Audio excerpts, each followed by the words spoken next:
Hello guys, welcome to OK Jank. I'm going to be doing a box opening for the Theros Beyond Death booster box. So I'm just going to get straight into it. I've already pre-cut. So this set looks really interesting. There's a couple of new mechanics that I believe are kind of reminiscent of previous mechanics.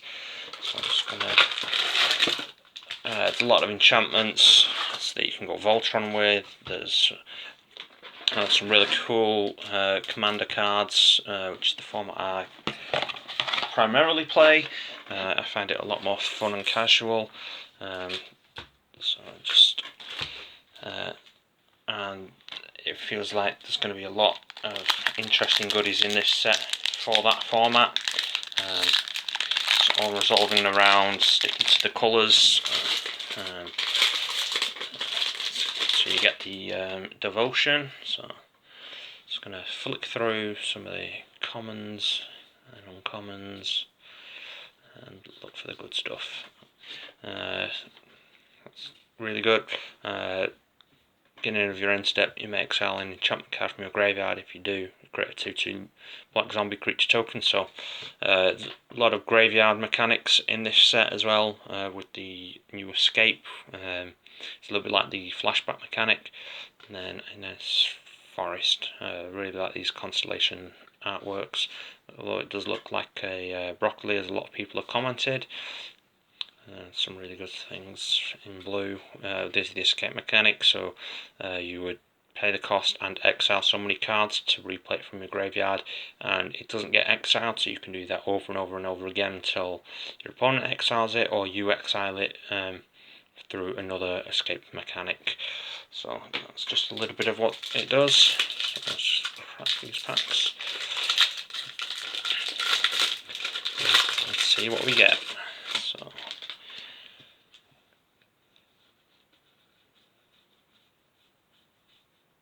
oh, Grey Merchant, that's really good. Gary, he's often called. Oh, nice. This is a commander I will definitely be building around. All about the discarding and the burn, so the escape's really good. You get him out really quick, and then you can easily escape him as well. And then you've got a 6/6 commander on the field and a foil arena trickster, which is really nice. So let's leave the foils and the mythics. The colours I normally play are blue and black. I used to try and stay away from green, but this set and Eldraine, I really got into it. Like this, it's a 4 cost for a 4/4, but then you exile it. Yeah, when you escape it, it becomes a 7/7. So it's really good value. This card as well is really good, especially in the more like the sealed unlimited, where you're pulling straight from your pack, like your draft type formats. It can be a really good game changer. The life link and the draw is just really good. Oh, nice. Artists, Oracle of Heartreuse. This is probably going to go into my Zer Advisor deck that I have, which I'll try and bring you a profile for at some point.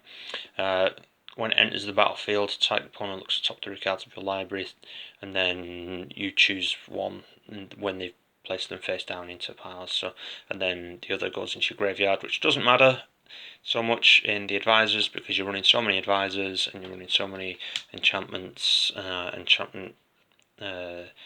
stuff to return it. So I'm gonna keep that there because that's a beautiful card that I will be running.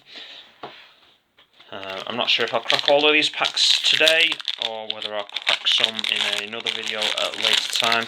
I'm bringing you this from another place, so hopefully we'll,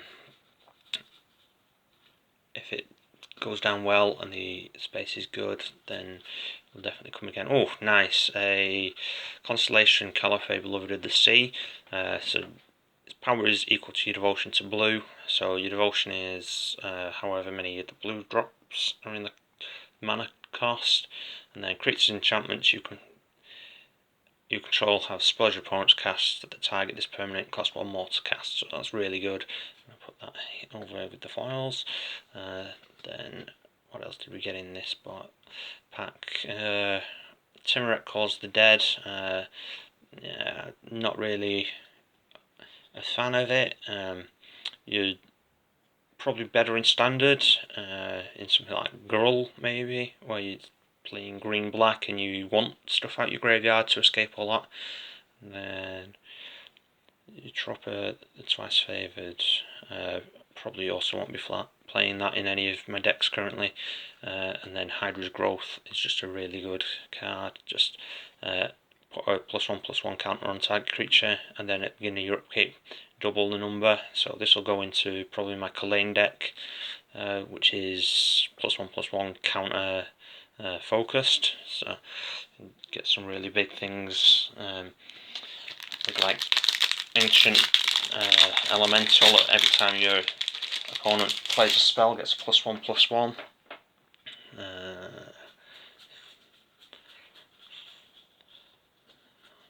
Dream Trawler, really good again in the sealed formats. Flying Lifelink, it's a 3/5, and whenever you draw a card it gets +1/+0. Whenever it attacks, draw a card. So just drawing a card for a 4/5 basically when it attacks.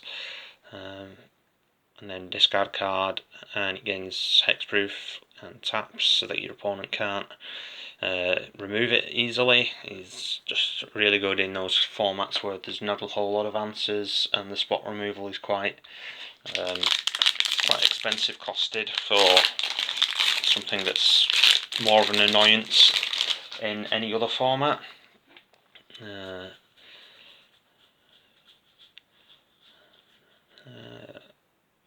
Nothing of any real interest to me here, so I'll just keep going.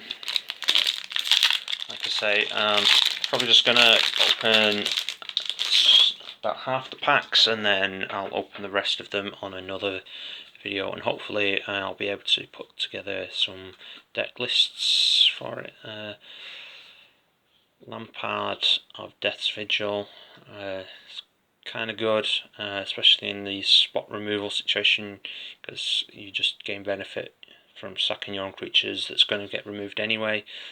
And the unfoiled one at the beginning of the pack, and then you gain a life and your opponent loses life. So for one, you get round spot removal that could potentially exile your stuff, especially the escape stuff, and then you're pinging your opponent for damage and gaining a life. So it's really good.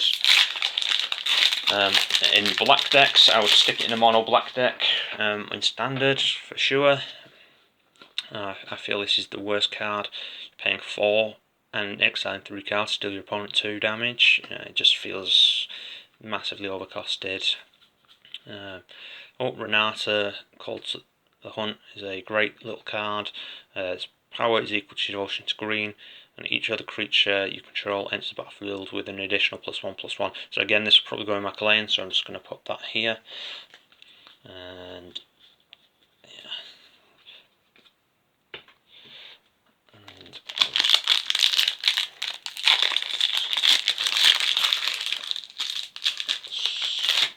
yeah. So that will probably go in my Kalane deck, because entering with +1/+1s is really helpful, and it allows you to play some alternate win cons, Simic Ascendancy or something like that. I can't recall what the card's called, but every time you put a +1/+1 counter on a creature, you put a counter on that, and then at the start of your upkeep, if you have so many counters on it, you just automatically win.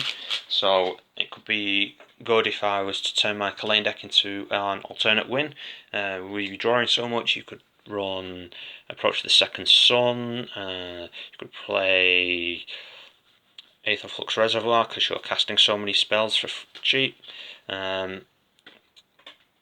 And ramping, so you're going to gain a load of life off casting them. You could turn it into a +1/+1 counters, which I've got, which then I just make my things unblockable with enchantments and with the Rogue's Passage, and I have the Trailblazer boots, which gives the equipped creature non-basic land walk, because most people in Commander are running some form of non-basic, so you just instantly stomp them with something big, which is really good, and they kind of don't see it coming. However, if my opponent's played me a couple of times, they kind of know how to get around it. They kind of have an idea of how many counter spells I'm running in the deck. Oh, nice, and a foil one of him as well. So looks like I will have to build him at some point, because he just seems really good for something I wouldn't normally play. I would not normally play a discard control type deck. I would primarily be playing a stompy thing, or where I get to go wide, or I do have an alternate win in mill. However, it is not very tuned in the EDH format. It's probably alright 1v1, but in a multiplayer pod it's less than useless. Most of the time you end up helping people by getting their flashback cards, and then now there's the escape mechanic. I feel like mill has got a harder way to go unless you fill it with removal and exile, filling the stuff. Well, that's a nice artwork, quite like that. Mantle of the Wolf is interesting. So that's probably going to get taken apart and put in some pieces into other decks at some point, and I will try and bring you some more Magic the Gathering deck profiles, because it's a great game to build in. There's a lot of flexibility in Magic, just because of the sheer number of cards that get printed each set, and because of the different formats and the different win cons, and however people want to play. If you like blue, you can play mono blue. If you like red, you can play mono red. If you like blue and red, you can play blue and red, and have all these different things you can play. And it just works so really well. If you've got a favourite creature type, for example goats, you could build a goats themed deck. So I will try and bring you some more Magic the Gathering deck profiles, as I say, for different formats. They will primarily be for EDH,